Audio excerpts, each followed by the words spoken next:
Good morning मंडळी, कसे आहात? बरे आहात ना? आजचा तुमचा दिवस खूप छान जाओ, आनंदात जाओ. आमच्याकडे सुरुवात झाली आज पावसाने. सकाळी सकाळी पाऊस चालू होता आणि आताही बारीक बारीक लागतं. काही खरं नाही आहे आज. म्हणजे आता कुठे जायचं आहे त्यासोबत रेनकोट वगैरे घेऊन गेलंच पाहिजे. ऑप्शन नाही आहे त्याला. पण एक आहे, वातावरण आज खूप जास्त थंड होतं. हा हा, झोप तरी मस्त लागली आज आणि छानच. आज मस्त थंडगार वातावरण आहे आणि पाऊस अजूनही बारीक बारीक बारीक बारीक लागतोय. हे बघा, पपई पिकला एक, तर तो काढायचा आहे आता. दाखवतो थांबा. आता काकीला सांगतो खाली जरा शिडी पकड म्हणून, आणि पपई काढून घेते. का शिडी घेतली. बघा, हे पपई पिकलेले आहेत. हो, एक पिकली आहे खालची, तेच वरचा एक आहे तो काढून देतो की तुम्हाला. पाखराने खाल्लाय कोणीतरी. एक फुकट गेला. हा एक तयार आहे, काढू एक ना. एकच तयार आहे. एक 2 दिवसात तयार होईल किंवा 2 दिवसात पपया तयार होईल म्हटलं. का आम्ही काय कोण खात नाही. कापलात की मग आई मालक खाते आमचा. मी एक फोड खाते, भारी वाटते. मस्त आमच्या झाडाचा पपई काढला. खालचे छोटे छोटे आहेत, पण वरचे जरा 1-2 बरे होते. एक खाल्ला होता पक्षाने, पण एक होता बरा, तर म्हटलं काढूया. मी तर काय खात नाही पपई. मला पपई खाल्ला की त्रास होतो. पपई आणि वांगा हे 2 गोष्टी आपल्याला नाही जमत. त्याच्यामुळे तिला म्हटलं तुझ्याकडेच ठेव, आणि टिकला 2-3 दिवसांनी की आईला एक फोड दे, बस झाले. कारण मी खात नाही, आई खाते. हे बघा, जी जांभळी जास्वंद लावलेली होती तिला कळे यायला लागलेत. हे बघा, आता कळेल 8-10 दिवसात की ही नक्की जी जांभळी जास्वंद आहे ती खरीच जांभळी आहे की अदर कुठचा प्रकार आला आहे. पण आशा आहे की ही जांभळी जास्वंद असावी. आणि आता हे बघा, कटिंग केलेल्याचे परिणाम, फुलंच फुलं. आता यांचा पण बहर येऊन गेला की पुन्हा एकदा कटिंग करणार, शॉर्ट करणार पुन्हा एकदा. चला, थोडा चहा नाश्ता करूया. बाहेरची सफर खूप झाली. माझं काय होतं माहिती आहे, असं बाहेरच थांबावं असं वाटतं, घरात थांबावं असं वाटतच नाही. असं मस्त बाहेर मोकळं झालं आहे तर छान असं मस्त बाहेर बसावं असं वाटतं.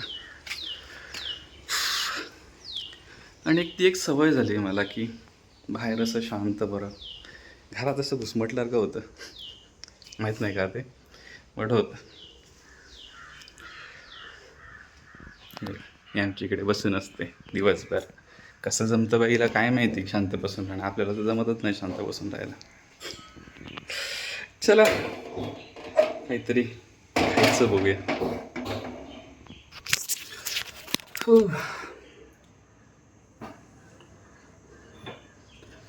मग तुमचा चहा नाश्ता झाला की नाही?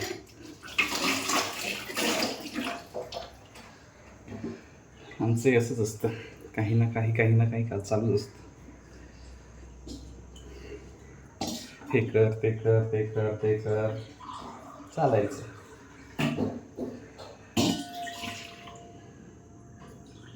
आता मस्त ब्लॅक टी. आणि आजकाल जोपर्यंत फराळ संपत नाही तोपर्यंत नाश्त्याला फराळ आणि फराळ, बाकी काय नाही मिळणार.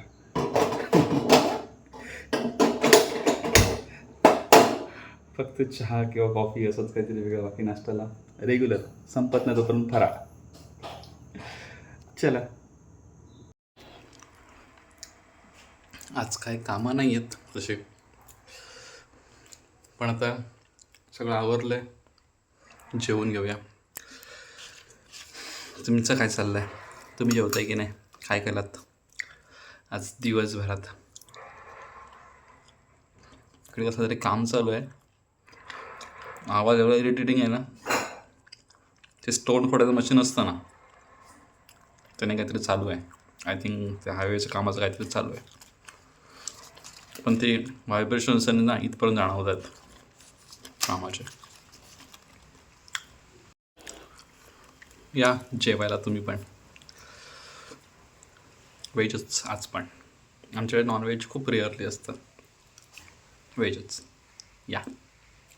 मी हे घातलेलं म्हणजे गोकर्णाच्या वेली घातलेल्या, पण त्या रुजल्या नाहीत तेवढ्या, म्हणून म्हटलं पुन्हा एकदा काही बियाणं होतं तर म्हटलं घालूया. म्हटले दगड थोडेसे बाजूला केले आणि आता हे जरा भरून घेतलं. किंवा पक्षीसुद्धा खात असतील वर्ण बियात, सांगता येत नाही, कारण इथे जत्राच भरलेली असते पक्ष्यांची. बघा इथे बिया आहे. एकच रोप आलं आहे हे. आज पण या पावसाची लक्षणं सुरू आहेत, काय खरं नाही.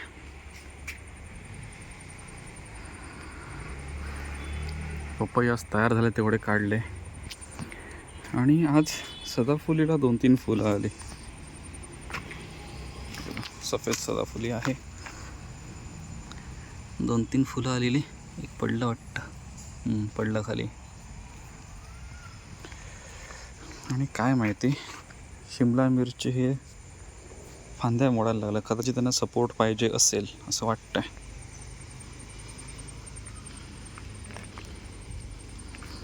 आता ह्याला 2 आणि त्यांना 2, अशा 4 मोठ्या कुंड्या पाहिजेत. नाहीतर मग नाईलाजाने मला त्या ह्या मागवाव्या लागणार आहेत, कुठच्या, प्लास्टिकच्या. पण सिमेंटच्या बेटर आहेत, कारण ह्यांना जवळपास आम्ही लॉकडाऊनमध्ये घेतलेल्या होत्या, अजूनपर्यंत व्यवस्थित आहेत. सिमेंटचे प्रॉब्लेम काय होतात माहिती आहे, सिमेंटच्या ह्या अशा तुटतात. ते बघा, उन्हात राहिलं ना की त्यांची ही अवस्था होते काही दिवसाने. म्हणून प्लास्टिकच्या उन्हात राहिलं की असं तडकतात सगळीकडनं. त्याच्यामुळे सिमेंटच्या बेस्ट. फक्त त्या हलवता येत नाही जास्त, पण ठीक आहे, कधी हवं त्यावेळी थोडंफार मूव करता येतं व्यवस्थित पकडलं तर. हे बघा, त्या तर खूप जुन्या आहेत, म्हणजे जवळपास या कुंड्यांना 8-9 वर्ष झाली असतील, एवढ्या जुन्या कुंड्या आहेत त्या. आम्ही हल्ली घेतलेल्या लॉकडाऊनमध्ये होत्या. लॉकडाऊन म्हटलं तरीसुद्धा 4 वर्ष झाली, 4-5 वर्ष झाली. आता या लॉनने बऱ्यापैकी तग धरला आहे, याने पण पकडला आहे. जे कटिंग लावले होते ते आता पसरतील आपोआप, जिकडे तिकडे जायचं तिकडे आपोआप ते मॅच होऊन जातात. फक्त आता त्यांची उंची एक, ही बघा, ही साईज ठेवून कट केली पाहिजे, ही साईज ठेवून, कारण त्याला झालं ह्या साईजचं थोडं 1-1.5 इंच कट करावं लागेल. 1 इंच तर करावंच लागेल, म्हणजे एवढे हां, 1.25 इंच कट करून ह्या लेवल आणलं पाहिजे. हे बघा, हे दाट व्यवस्थित प्रॉपर आहे. हे एक असं फूल येतं, असं एक झाड आहे इथे, हे बघा. पण याचा एक प्रॉब्लेम आहे, ह्याची बिया जर पडल्या ना तर इतकी झाडं येतं, तर नुसतं जंगल होतं याचं. त्याच्यामुळे मी सगळी काढून टाकली, फक्त एकच ठेवलं, आणि बाकीची सगळी गेटच्या बाहेरनं लावलेत. म्हणजे त्यांना पाण्याची जास्त गरज नाही आहे, पण दिसायलाही छान दिसतं आहे बघा, त्याच्यामुळे मी लावले आहे ते. आणि एक आतमध्ये उभं ते ठेवलं बियाण्यासाठी. आणि मला हा एक बोगनवेलिया एकाकडनं मिळाला आहे. म्हणजे मला पहिल्यांदा तो बेल वाटलेला, पण तो बेल नाही आहे, बोगनवेलीचं झाड आहे. कारण सुरुवातीला पानं ना यशी होती, हे बघा, अशीच पानं येत होती सुरुवातीला. तर मला सुरुवातीला वाटलं की तो बेल आहे की काय, कुंडीसहित आहे म्हटल्यावर, पण नाही, तो बोगनवेलिया आहे. जो हा आहे, फक्त ह्याची जात वेगळी आहे, एवढंच फरक आहे. असं दाट आला आहे बघा, आणि हा असा विरळ आहे, काय कळत नाही, जात वेगळी असेल किंवा कलर वेगळा असेल. म्हणजे हा आणि जो कोण हा आहे, हा बघा, हा, हे सेम आहेत पानं, आणि त्या दोघांची सेम आहेत. आणि हे बघा, याला पण कटिंग करून ठेवलेलं, तर आता ह्याला पण कळ्या यायला लागलेत, त्याच्यामुळे हे पण आता काही दिवसांनी फुलेल छान. म्हणजे हळूहळू चाललंय, ग्रोथ चालू आहे आपल्या गार्डनची. फक्त आता मोठा टास्क आहे तो इथे लॉन लावणं आणि जगवणं ह्याच्यात. कारण इथे जो आता हे बघा, इथे 3 वेळा मी रान काढलं आहे या बाजूचं, आणि पुन्हा पाऊस पडला, पुन्हा रुजलं आहे. त्याच्यामुळे याच्यावर काहीतरी असा बंदोबस्त करावा लागणार आहे. आणि हे बघा, काकू खायला घालते इथे, तर हे पक्षी येतात खायला. बुलबुल आहे तिथे घालतो. दुसरी गोष्ट तिथे घालतो, टाकीजवळ घालतो पक्ष्यांना आम्ही खायला. आणि आता ह्या झाडाने बऱ्यापैकी तग धरलेलं आहे. साईडची पानं हे झाली, पण त्याला आता काय केलं आहे, थोडक्यात ते स्लो ठेवलं आहे तिकडे छोटंसं, म्हणजे पाणी चालू केल्यावर एक छोटी धार पडेल एवढंच ठेवलं. त्याच्यामुळे पाणी ज्यावेळी भरतो टाकीमध्ये त्यावेळी ऑटोमॅटिकली याला पाणी लागून जातं. याच्यामुळे याने पण आता प्रॉपरली तग धरलेला आहे. कारण मधली पानं सुकली नाहीत, फक्त साईडची सुकली सुरुवातीला.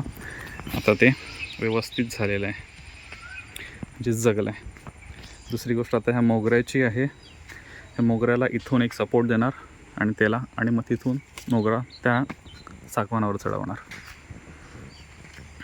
असं करणार. सगळं वातावरण नुसतं ढगाळ आहे.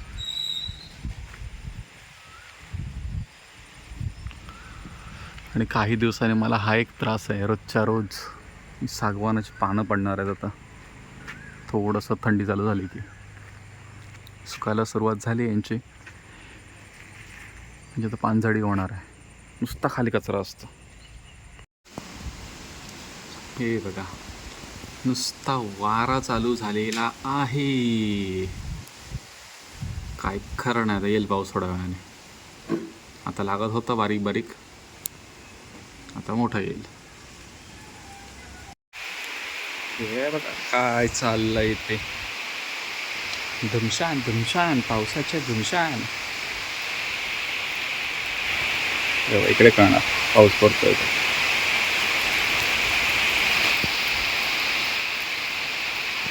अरे बाबा, काय तू शाण्या भल्या माणसा, भातांची वाट लावलीस की रे सोन्या. यावर्षी खरंच भातांची वाट लागली. इथे समोर आहे ना, इथे माझ्या घराच्या समोर भातशेती आहे. अक्षरशः दाणे मस्त तयार झालेत, भात पिकलं आहे. आणि तिथे काही ठिकाणी ना वरचे जे केसर आहेत ना, त्यांना असे छोटे छोटे कोंब आलेत. म्हणजे भात कापणीला आल्याच्यावर पाणी पडते, पाणी सुकत नाही आहे, त्याच्यामुळे त्या भाताच्या दाण्यातून कोंब यायला लागलेत, म्हणजे रुजलं आहे लिटरली ते. म्हणजे ते फुकटच आहे. किती नुकसान सहन करणारे शेतकरी. पण एक आहे, कोकणातला शेतकरी आत्महत्या करत नाही, रेकॉर्ड आहे. चला 9:30 वाजलेले आहेत. आता आपण जेवून घेऊया. आईला इकडे दिलं आहे जेवायला, मी पण जेवून घेतो. आज केलं आहे असा फ्राईड राईस. तर असंच सहज अंडा आणि फ्राईड राईस वगैरे, म्हणजे अंडा वगैरे करून फ्राईड राईस बनवलं आहे, सॉसेस वगैरे टाकून. बाकी तुमचं जेवण झालं की नाही, आणि आजचा दिवस कसा होता तुमचा, कमेंट करून नक्की सांगा. चला जेवण भेटू, म्हणजे थोडंसं बाहेर बसणार आहे टाईमपास करत. बघू जमलं तर लाईव्ह येणार आहे, म्हणजे इंस्टाग्रामला किंवा फेसबुकला. झाली आता दिवाळी दिवशी आलेलो, त्याच्यानंतर काय लाईव्ह आलं नव्हतं. जरा गोष्टी केल्या की जरा बरं वाटतं 4 माणसांशी. नाहीतरी घरात मी आणि ही त्यातही काय बोलत नाही, त्याच्यामुळे माझंही बोलणं नाही. येऊन जाऊन काय असेल ते मोबाईलवर, नाहीतर ते व्हिडिओ वगैरे बनत असतो तेवढंच. पण एक आहे, घरात राहिलं ना की कामच संपत नाही. ज्यावेळी कामाला बाहेर जायचं असेल ना, त्यावेळी पटापट आवरतं निघायला होतं. पण ज्या दिवशी घरात असतं ना, दिवसभर कामं संपत नाहीत. हे ते थोडं होऊन दिवस असाच जातो.